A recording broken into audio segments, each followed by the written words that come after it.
आधुनिक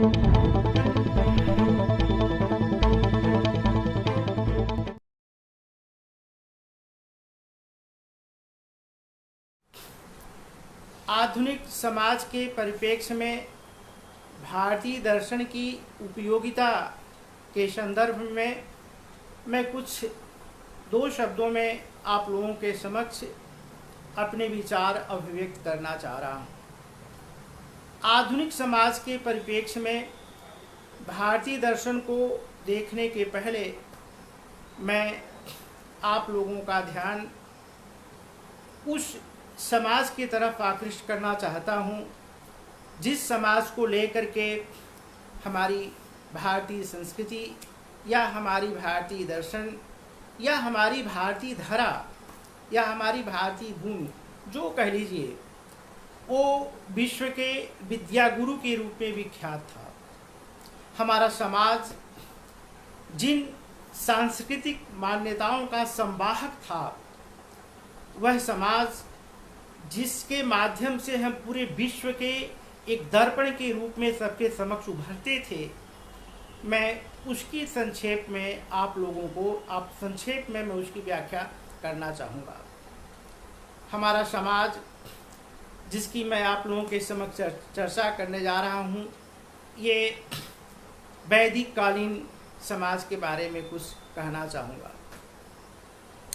वैदिक कालीन समाज हमारा 4 वर्णों में 4 आश्रमों में विभक्त था और ये 4 वर्ण और 4 आश्रम उस समय के समाज में मानव जीवन के जो 4 पुरुषार्थ थे उसकी मौलिकता को सिद्ध करने के लिए, उसकी प्राप्ति दिलाने के लिए, मानव जीवन के पुरुषार्थों की सिद्धि के लिए समाज की तत्कालीन व्यवस्था 4 वर्ण और 4 आश्रमों के माध्यम से देखी जा सकती है। हमारे समाज के 4 वर्ण वैदिक कालीन समाज के बारे में मैं संक्षेप में कहना चाहूँगा। ये 4 वर्ण ब्राह्मण, क्षत्रिय, वैश्य और शूद्र के रूप में थे। आप लोगों को जानना चाहिए कि ये जो विभाजन था ये वर्ण के आधार पर नहीं हो करके, जन्म के आधार पर नहीं हो करके, ये लोगों के रुचि के माध्यम से, लोगों के कर्म के माध्यम से ये वर्ण डिवाइड किए गए थे, वर्ण विभाजित किए गए थे।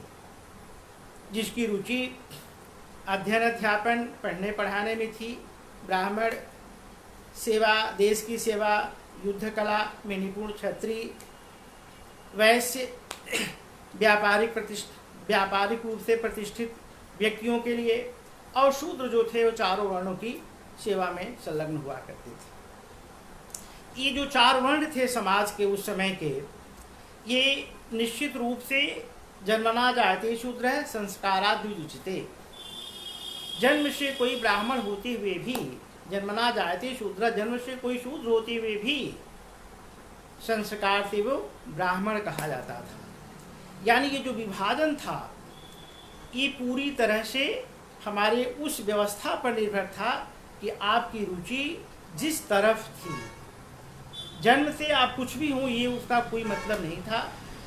आपकी रुचि, आपके कर्म जिस तरफ आपको इंगित करते थे, आपको उसी वर्ण में रखा जाता था। समाज को सुचारू रूप से चलने के लिए जो वर्ण व्यवस्था थी वो कितनी सुदृढ़ थी, इसका अनुमान हम लोग लगा सकते हैं। सबके कार्य अलग अलग विभाजित किए गए थे, ब्राह्मण के, क्षत्रिय के, वैश्य के और शूद्र के। सब लोगों को अपनी रुचि अभिरुचि के आधार पर ही वर्ण दिए गए थे, इसलिए लोगों को अपने कार्य करने में भी कोई कठिनाई नहीं थी। हमको आपको समझना चाहिए, यदि हमको आपको अपने रुचि के अनुसार कोई भी कार्य मिल जाता है तो हम निश्चित रूप से उसका संपादन अच्छी तरह से करते हैं। आज के समय की चर्चाओं के माध्यम से हम जान सकते हैं, देख सकते हैं, बहुत से लोग ऐसे हैं जिनकी रुचि अध्ययन अध्यापन में नहीं है, फिर भी शिक्षक कोटि में आ गए हैं। निश्चित रूप से वे अपने कार्यों का निष्पादन सही ढंग से नहीं कर पाते। तो उस समय का ये जो विभाजन था ये पूरी तरह से लोगों के रुचि और अभिरुचि के आधार पर कर्म के आधार पर लोगों का विभाजन, लोगों को ये वर्ण दिए गए थे। लोग अपने दायित्वों का निर्वहन भी पूरी निष्ठा और पूरी रुचि के साथ करते थे। व्यक्ति समाज को आगे बढ़ाने के लिए अग्रसर था। उस समय उसकी प्रतिष्ठा समाज से ही जानी जाती थी। वो व्यक्ति और समाज की यदि बात करें तो हम पाते हैं कि व्यक्ति की प्रतिष्ठा अप्रतिष्ठा उसके समाज से जुड़ी हुई थी। व्यक्ति समाज के उत्थान के लिए पूरी तरह से अपने श्रम का योगदान किया करता था। पितृसत्तात्मक परिवार था और ऐसी व्यवस्था थी कि लोग अपने अभिरुचि के अनुसार अपने कार्यों का स्वयं निष्पादन किया करते थे। परिणाम ये था कि समाज उन्नति पर था। समाज एक ऐसे शिखर पर था जहाँ की कल्पना करना मुश्किल है और ऐसे समाज में व्यक्तियों का ही योगदान था। लोग अपने रुचि के अनुसार उस कार्य को आगे बढ़ाते थे। इसी प्रकार से मानव जीवन को 4 आश्रमों में विभाजित किया गया था। ये आश्रम थे आपके ब्रह्मचर्य, गृहस्थ, वानप्रस्थ और संन्यास। सबकी अवधि निर्धारित कर दी गई थी। 1 से लेकर 25 तक ब्रह्मचर्य आश्रम, इसके बाद 50 तक गृहस्थ आश्रम, फिर वानप्रस्थ और संन्यास आश्रम में जीवन आपका विभाजित था। ब्रह्मचर्य आश्रम में मुख्य रूप से शारीरिक और मानसिक शक्तियों का विकास करना था। गृहस्थ आश्रम का मुख्य काम संतान की उत्पत्ति करना। इसी प्रकार वानप्रस्थ में अपने गृहस्थ आश्रम की जिम्मेदारियों को पूरा करना और संन्यास आश्रम पूरी तरह से लोक संग्रह के लिए, लोग अपनी मुक्ति के लिए, लोग अपने प्रशस्त जीवन को आगे बढ़ने के लिए संन्यास आश्रम में प्रविष्ट करते थे, बाकी जिम्मेदारियों को पूरा करके। बताया जाता है कि ये जो 4 आश्रम थे, इसकी पहली सीढ़ी आपकी ब्रह्मचर्य आश्रम।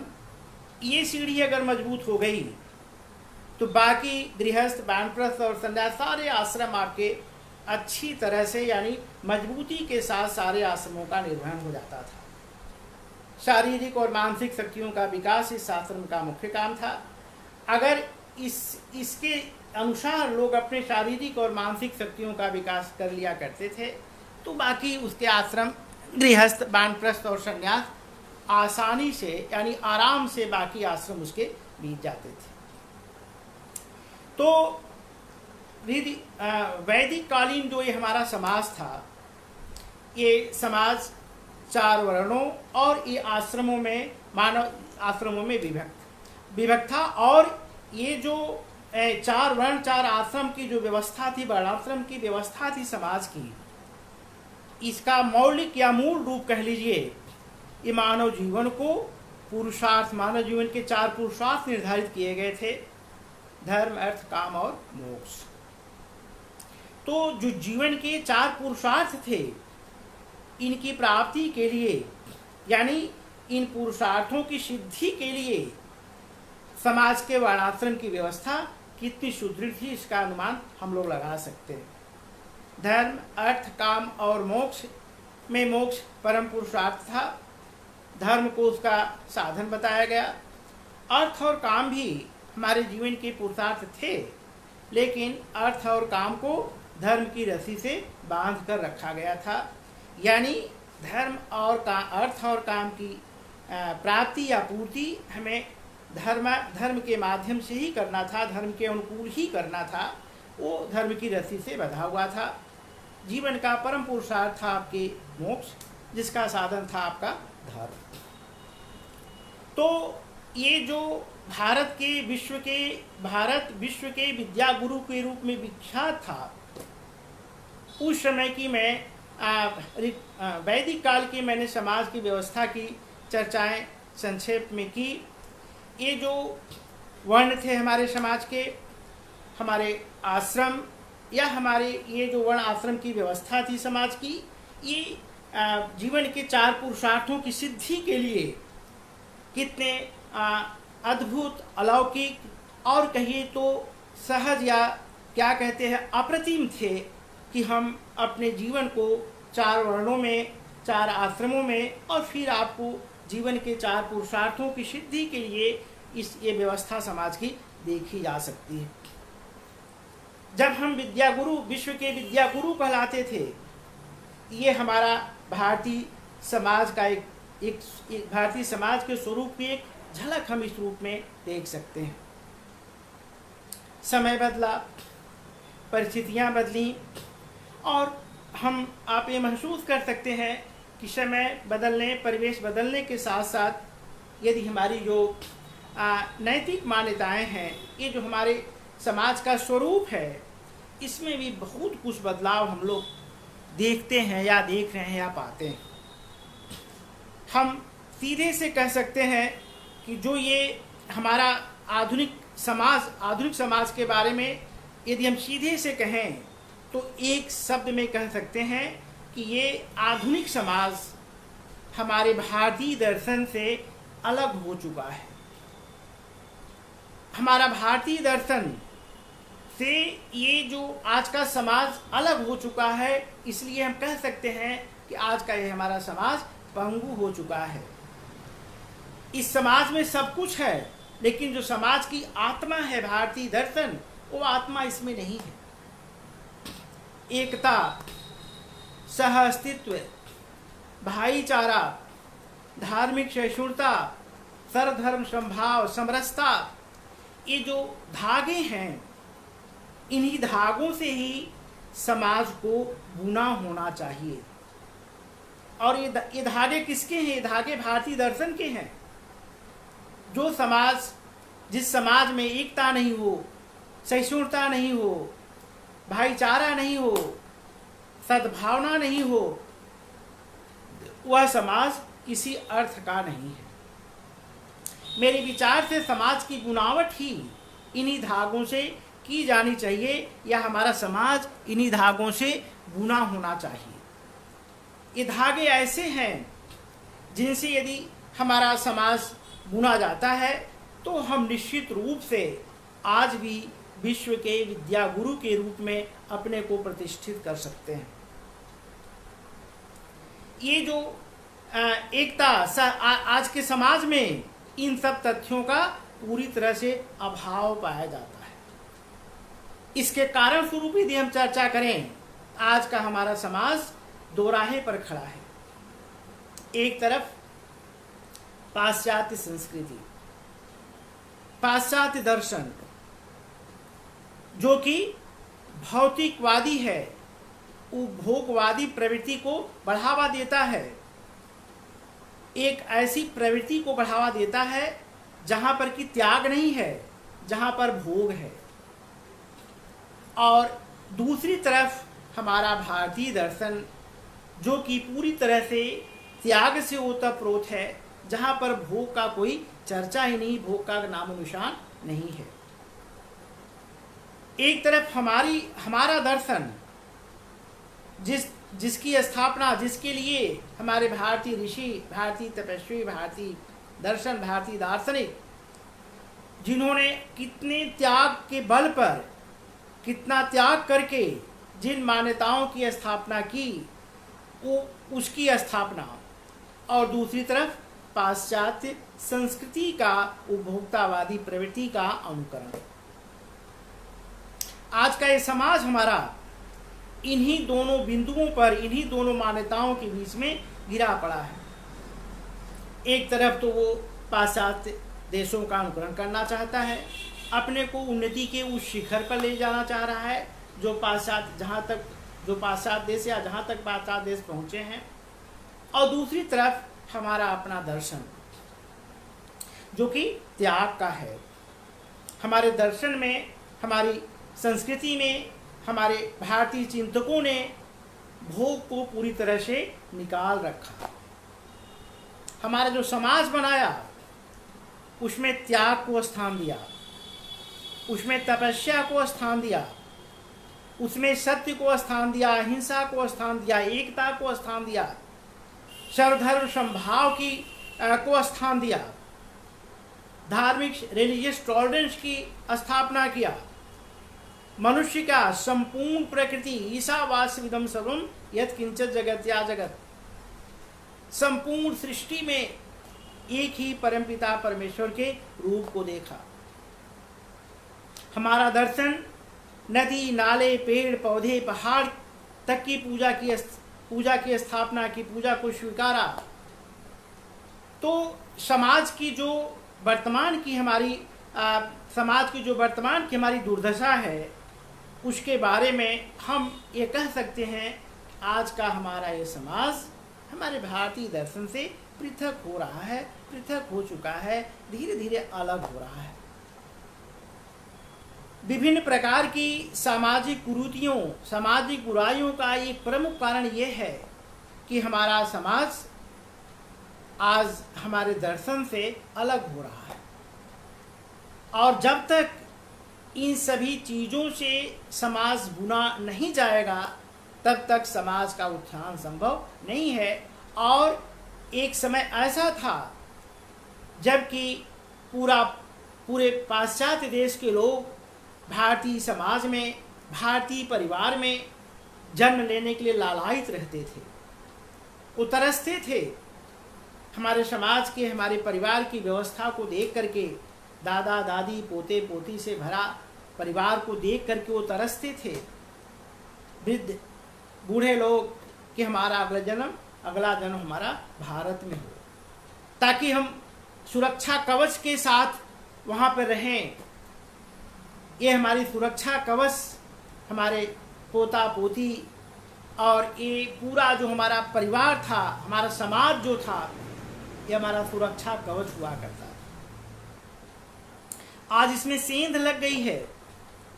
पाश्चात्य देशों का लगता है कि हाय हम लोगों के ऊपर लग चुका है, हम लोग भी उन्हीं के अनुकरण में अपने इस व्यवस्था को, अपने इस समरसता को, अपने इस सुरक्षा कवच से अलग होते जा रहे हैं। आवश्यकता है आत्मसर्वभूतेषु, आवश्यकता है वसुधैव कुटुंबकम की, जिसमें हम संपूर्ण राष्ट्र के लोग मिल करके इस धरा पर एक परिवार, एक समाज के रूप में रह सकें। हम कह सकते हैं कि विज्ञान की प्रगति ने सामाजिक दूरी को, या फिर बोले विश्व के स्तर पे कहें तो दैहिक दूरी को बहुत कम कर दिया है। लेकिन विज्ञान ने एक सामाजिक, एक जो दूरी है, उस दूरी को, भौतिक दूरी को तय किया है। लेकिन और बहुत सारी प्रगति विज्ञान कर रही है, कर सकती है, जिसके चकाचौंध में आज का हमारा जो, या चकाचौंध में हमारा जो समाज है, ये उसका अनुकरण, उसका नकल करने की तरफ भी आगे बढ़ रहा है, बढ़ता है। लेकिन क्या आप बता सकते हैं कि मानव के बीच जो दूरी बढ़ रही है, एक मानव दूसरे मानव से जो घृणा द्वेष का भाव रख रहा है, सामाजिक समरसता का जो ये व्यूह टूट रहा है, सुरक्षा कवच जो हमारे समाज की टूट रही है, क्या आप बता सकते हैं कि इसको विज्ञान इसकी भरपाई कर सकता है? तो इसका स्पष्ट उत्तर दिया जा सकता है कि नहीं, विज्ञान इसकी भरपाई कदापि नहीं कर सकता।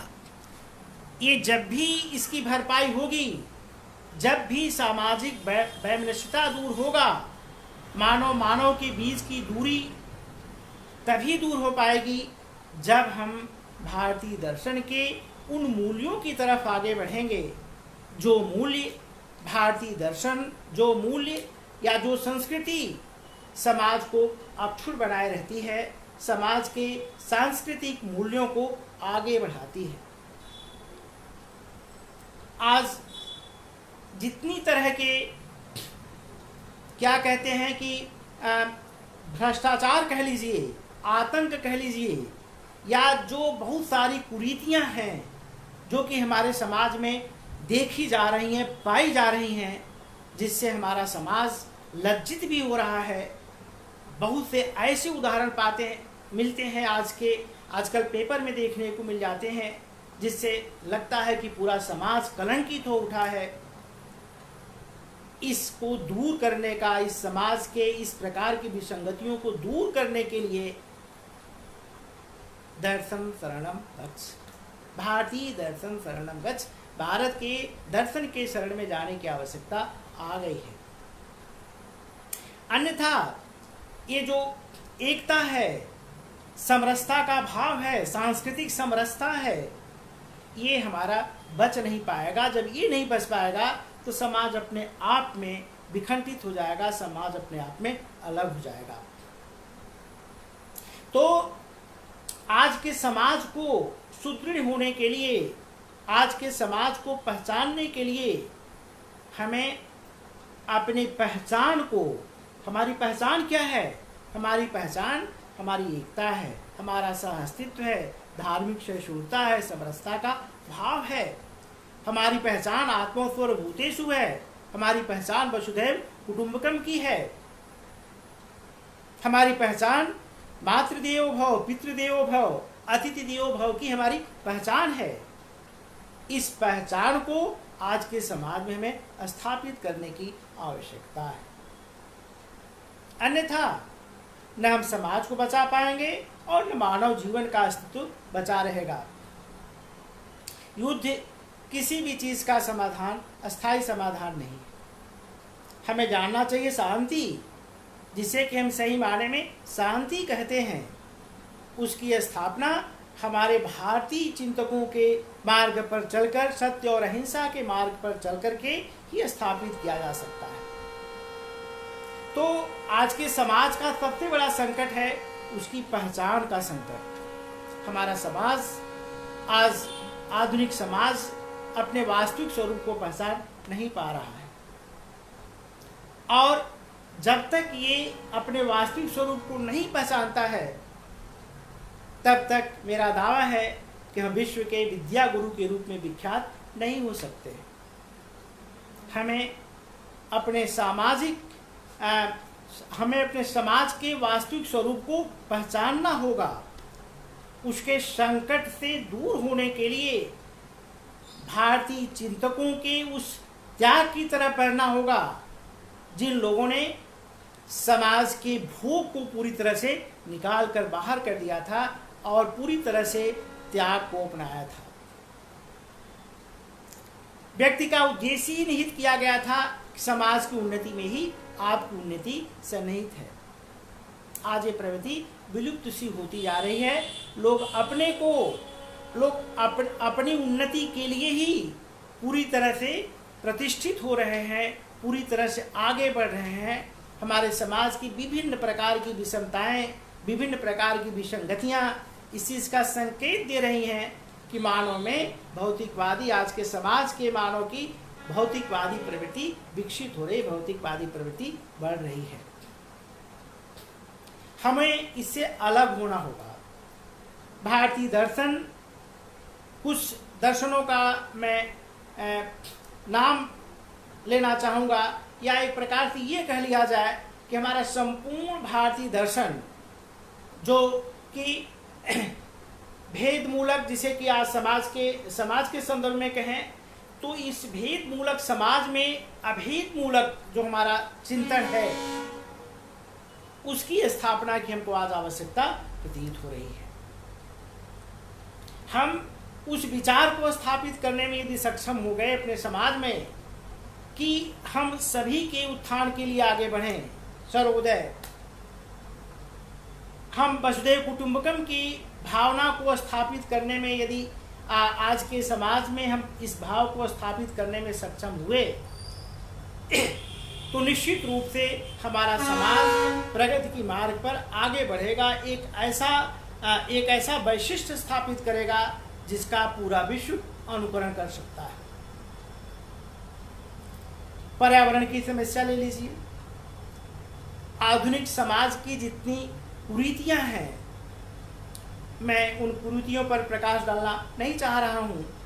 यदि उन कुरीतियों की व्याख्या मैं करना चाहूं तो मैं पाता हूं कि ये जो कुरीतियां हैं इसके मूल में मानव की भोगवादी प्रवृत्ति ही रही है।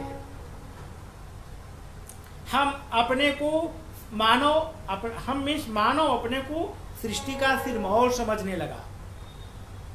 संपूर्ण प्रकृति को वो अपनी दासी समझ रहा है, उसका भोग करना चाह रहा है। ये हमारी भोगवादी प्रवृत्ति, जिसमें कि हम संपूर्ण प्रकृति को अपनी दासी के रूप में समझ रहे हैं, ये हमारी प्रवृत्ति, ये हमारी भोगवादी प्रवृत्ति हमें क्या करेगी? मानव को कहीं का नहीं छोड़ेगी। आज पर्यावरण की समस्या को ले लिया जाए।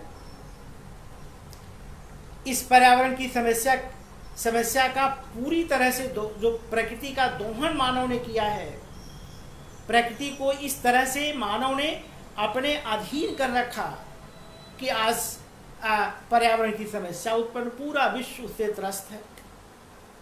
लीजिए, प्रकृति का दोहन कीजिए, और स्वयं जब प्रकृति अपने अस्तित्व की रक्षा के लिए आगे बढ़ती है, आगे बढ़ेगी ही, बढ़ती ही रहती है, जब महसूस करती है कि ये मानव जो कि प्रकृति में ही जन्म लेता है, प्रकृति उसे पाल पोस कर बड़ा करती है, अंत में प्रकृति में ही वो अपने को समाप्त भी कर देता है। ऐसा मानव जब स्वयं प्रकृति का दोहन करता है, प्रकृति महसूस करती है अब मेरे अस्तित्व को बचाने वाला कोई नहीं है, स्वयं प्रकृति आगे बढ़ जाती है। और कहते हैं कि पलक गिराने में जितना समय लगता है, उससे कम समय में प्रकृति अपने अस्तित्व की रक्षा भी कर लेती है। तो मानव को अपनी भोगवादी प्रवृत्ति से अलग होना होगा। हमारा दर्शन, भारतीय दर्शन त्याग का दर्शन रहा है। कभी भी उसने भोग को प्रश्रय नहीं दिया है। तभी हमारा समाज एक ऐसा समाज था जो कि विश्व में प्रतिष्ठित था। आज हमें पुनः स्थापना के लिए हमें भारतीय दर्शन की महत्ता को, भारतीय दर्शन की प्रासंगिकता को, भारतीय दर्शन की उपयोगिता को स्वीकारनी होगी। जैन दर्शन को ले लिया जाए, बौद्ध दर्शन को ले लिया जाए, जहां पर कि सृष्टि के पूरे क्या कहते हैं, त्रस और स्थावर सभी में आत्मा या चेतना को प्रतिष्ठित करके जैन दार्शनिकों ने जो पुनीत कार्य किया है, वो आज के लिए पूरी तरह से पर्यावरण की सुरक्षा के लिए पर्याप्त है। जैनियों का विचार था सब में, संपूर्ण सृष्टि के चर अचर में क्या है? आत्मा या चेतना का निवास है, जिसे हम जड़ जगत कहते हैं। उसमें भी चेतना है, लेकिन वो चेतना किस अवस्था में? सुषुप्त अवस्था में है। तो त्रस से लेकर स्थावर सभी में आत्मा या चैतन्य का निवास बता करके जैन दार्शनिकों ने प्रकृति की सुरक्षा संरक्षा के लिए जो कदम बढ़ाया, वो आज हमारी प्रकृति की सुरक्षा के लिए पर्यावरण के बड़ा योगदान हम उसे मान सकते हैं। तो हमारा भारतीय दर्शन आज के समाज के लिए उतना ही उपयोगी है। यदि भारतीय, दूसरे शब्दों में कहा जाए कि हमारे समाज के लिए, हमारे भारतीय समाज के लिए भारतीय दर्शन उसकी प्राण या आत्मा है। अगर वो उससे आज हमें महसूस करते हैं कि ये जो आत्मा है या हमारा भारतीय दर्शन है, इस भारतीय समाज से निकल चुका है। आपको मैं आयरलैंडो की उस घोड़ी की याद दिला दूं। आयरलैंडो की घोड़ी के बारे में हमारे ख्याल से आप लोग इस घटना से अवगत होंगे। वो बहुत प्यार करता था अपनी घोड़ी से। वो जिस युद्ध में उस घोड़ी पर बैठकर जाता था, युद्ध में उसकी विजय होती थी और संपूर्ण श्रेय उस घोड़ी को दे दिया करता था। घोड़ी मर गई और घोड़ी के मरने के उपरांत वो घोड़ी को अस्तबल में बांध रखा था। जो उनसे मिलने आते थे उसको घोड़ी के पास ले आता था और बोलता था कि देखिए ये घोड़ी बहुत ही बहादुर है, ये सभी युद्ध में विजयी हुई है वगैरह वगैरह। लेकिन आजकल इसमें एक छोटी सी कमी आ गई है। लोग पूछते थे कौन सी कमी आ गई है, तो बोलता था कि इसमें आत्मा नहीं है, इसमें चेतना, इसमें प्राण नहीं है। तो उसमें प्राण नहीं था, सब कुछ था, प्राण नहीं था। तो ये आज का समाज, अगर हम उसे भारतीय दर्शन से अलग कर देते हैं तो हम पाते हैं कि भारतीय समाज उसी प्रकार से आलंडों की बोरी की तरह हो गया है। सब कुछ है इसमें, लेकिन प्राण नहीं है, आत्मा नहीं है, चेतना नहीं है। आज के समाज में प्राण, आत्मा, चेतना लाने के लिए यह आवश्यक है कि भारतीय दर्शन की शरण में जाया जाए, या भारतीय दर्शन उसका पथ प्रदर्शक, उसका मार्गदर्शन करे। अन्यथा हम ये महसूस करते हैं कि हमारा जो समाज है ये पूरी तरह से उस प्रवृत्ति का परिचायक हो जाएगा जो कि कभी हुआ ही नहीं था, या जो हमारे भारतीय चिंतकों ने, भारतीय दार्शनिकों ने जिसकी कभी कल्पना तक नहीं की थी। एक बार मैं पुनः याद दिला दूं कि ये जो धागे होते हैं, जिस धागे से किसी भी समाज को बुना होना चाहिए, वो धागा जैसे एकता, सहअस्तित्व, धार्मिक सहिष्णुता, भाईचारे का जो धागा है, ये धागा भारतीय दर्शन के पास ही है। कोई भी समाज इन्हीं धागों से ही बुना होना चाहिए, तभी वह समाज कहलाता है। तभी वह समाज विश्व के एक ऐसे समाज के रूप में प्रतिष्ठित होता है जिसका अनुसरण पूरा विश्व करता है।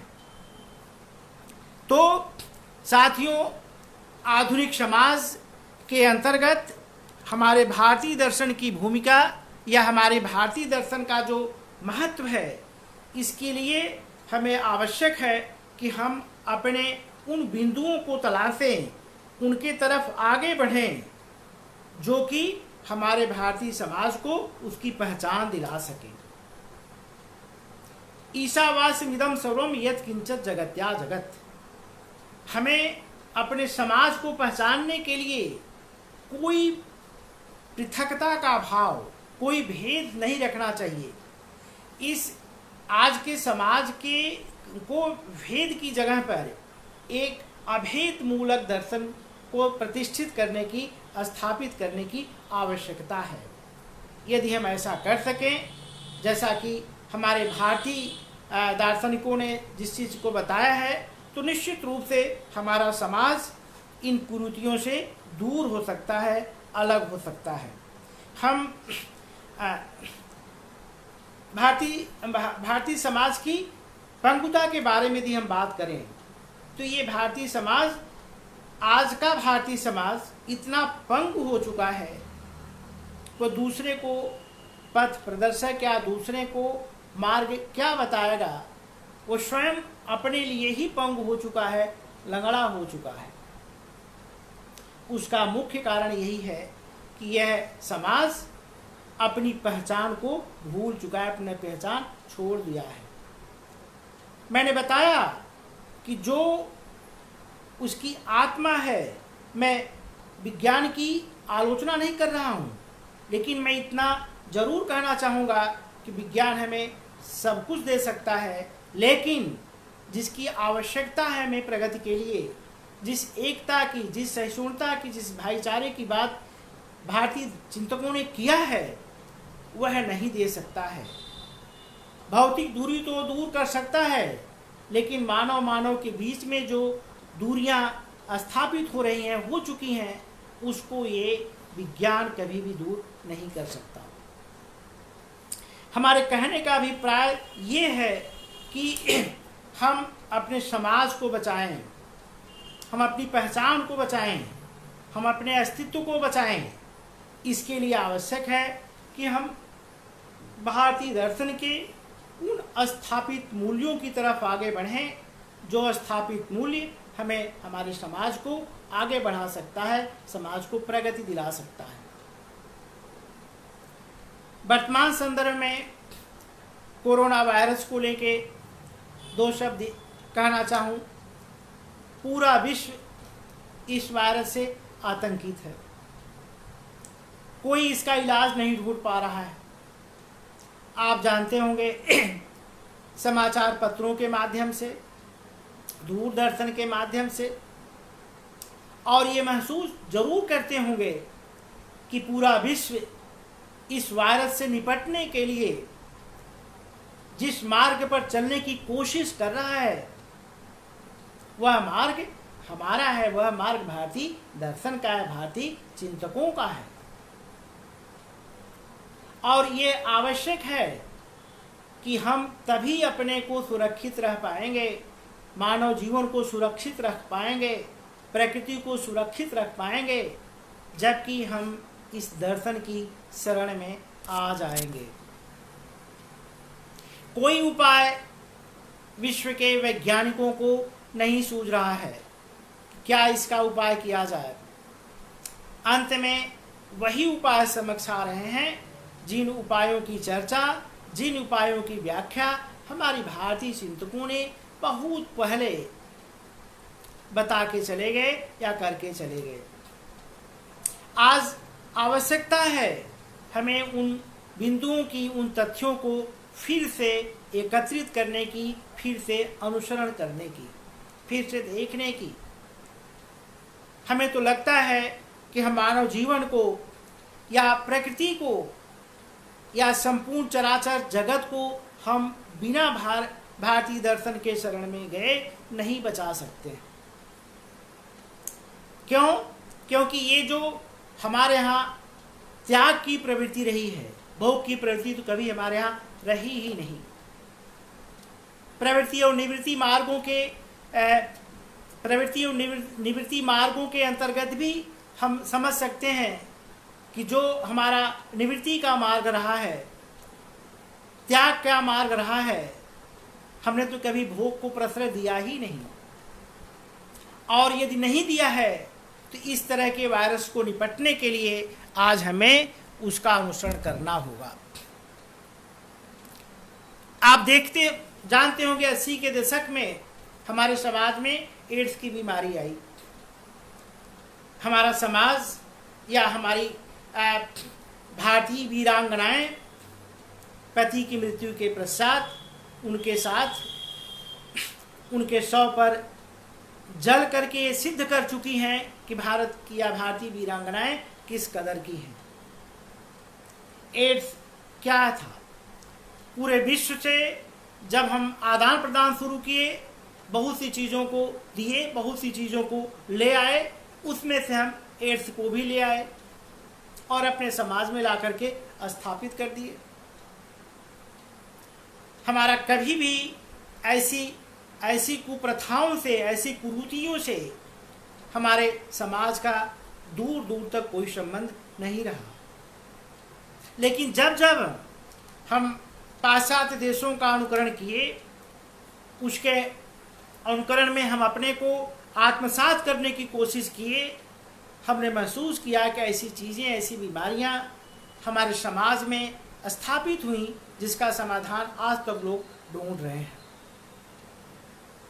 तो कोरोना वायरस हो, एड्स हो या ऐसी कोई भी बीमारी हो, मैं यह निश्चित रूप से कह सकता हूँ कि यदि हम भारतीय दर्शन के, भारतीय चिंतकों के बताए गए मार्ग पर चलते हैं, उसका अनुसरण करते हैं, तो निश्चित रूप से मुझसे निजात पा सकते हैं, आगे बढ़ सकते हैं। तो आधुनिक समाज के परिप्रेक्ष्य में भारतीय दर्शन की उपयोगिता बताने के क्रम में मैं इतना अवश्य कहूँगा कि आज के समाज को हमारे भारतीय दर्शन को की उपयोगिता ये बताने की चीज़ नहीं है, बल्कि उसको आत्मसात करने की चीज़ है। हमारा समाज तभी प्रगति के पथ पर आगे बढ़ सकता है, हम तभी उन्नति कर सकते हैं जब हम उसको आत्मसात करके आगे बढ़ें। कभी विश्व के विद्या गुरु के रूप में ये प्रतिष्ठित या स्थापित हमारा ये भारतीय समाज अपने को गौरवान्वित महसूस करेगा यदि हम भारतीय दर्शन के उन पृष्ठों को देखें जिन पृष्ठों पर मातृदेवो भव, पितृदेवो भव, अतिथि देवो भव जिन पृष्ठों पर अंकित है। हम उन पृष्ठों को देखें जो पृष्ठ हमें त्याग की तरफ अग्रसर करते हैं। उन पृष्ठों को देखें, भारतीय दर्शन के उन पृष्ठों का अवलोकन करें जो पृष्ठ भोग के तरह से में पूरी तरह से अलग रखता है। हम एकता, सहअस्तित्व, सर्वधर्म समभाव, आज धार्मिक सहिष्णुता की बात होती है, आतंक की बात होती है, ये जो सांस्कृतिक समाज में बिगड़ती हुई सांस्कृतिक समरसता की बात होती है, इन सब से निवृत्त होने के लिए, अलग होने के लिए हमें भारतीय दर्शन के उन पृष्ठों का अध्ययन करना आवश्यक है जिन पृष्ठों पर धार्मिक सहिष्णुता, धार्मिक क्या बोलते हैं समभाव, समरसता की स्थापना की व्याख्या के लिए हमारे चिंतकों ने जिन पृष्ठों पर स्वर्णिम अक्षरों से उसे इंगित किया है। नहीं तो न समाज रह पाएगा और न व्यक्ति रह पाएगा। तो उन पृष्ठों के अवलोकन की आवश्यकता है जिन पृष्ठों पर ये चीज अंकित है। ऐसा प्रतीत होता है कि हम विगत के दिनों में उन पृष्ठों को फाड़ दिए थे, जिसका परिणाम क्या हो रहा है कि विभिन्न प्रकार की सामाजिक कुरीतियां, राष्ट्रीय और अंतर्राष्ट्रीय स्तर के जो भयानक बीमारियां, राष्ट्रीय और अंतर्राष्ट्रीय स्तर पर जो भयानक आतंक, भयानक भ्रष्टाचार का जो जन्म हो रहा है, फल फूल रहा है, उसका एकमात्र कारण है कि भारतीय समाज, आधुनिक समाज भारतीय दर्शन से अलग हो चुका है, टूट चुका है। मैंने पहले भी कहा है कि उस समाज की, भारतीय समाज की, आधुनिक समाज की, ये भारतीय दर्शन की आत्मा है। उस वही अगर नहीं है तो समाज को रहने से कोई फायदा नहीं। जैसे मैंने ऑरलैंडो के घोड़े का इंस्टान दिया, सब कुछ है उसके पास, लेकिन छोटी सी कमी थी, उसमें प्राण नहीं था। तो हमारा समाज विज्ञान से लैस हो जाए, अत्याधुनिक हथियारों से लैस हो जाए, लेकिन जो मानव के बीच की दूरी है उसको कदापि दूर नहीं कर सकता। उसको दूर करने के लिए आवश्यक है कि हमें भारतीय दर्शन की शरण में जाना होगा। आत्म सर्वभूतेषु अयम निजः परो वेत्ति गणानां लघुचेतसाम उदार चरितानां तु वसुधैव कुटुंबकम। ये हमारी पहचान है, यही हमारा भारतीय समाज है, जिसकी स्थापना के लिए हमारे भारतीय चिंतकों ने अपना जो विचार दिया, अपना जो दर्शन दिया, आज हमें उनकी शरण में जाने की आवश्यकता आ गई है। अन्यथा न हम बच पाएंगे, न हमारा समाज बच जाएगा। अंत में मैं ज़्यादा कुछ नहीं कह करके इतना अवश्य कहना चाहूँगा कि ये जो आज की समाज की हमारी स्थिति है, हमारे समाज में जो व्याप्त भ्रष्टाचार है, आतंक है, सामाजिक कुरीतियाँ हैं, उसको दूर करने के लिए हमें भारतीय दर्शन के शरण में जाने की आवश्यकता आ पड़ी है, आ गई है। अन्यथा न हम बच पाएंगे, न हमारा भारतीय समाज बच पाएगा।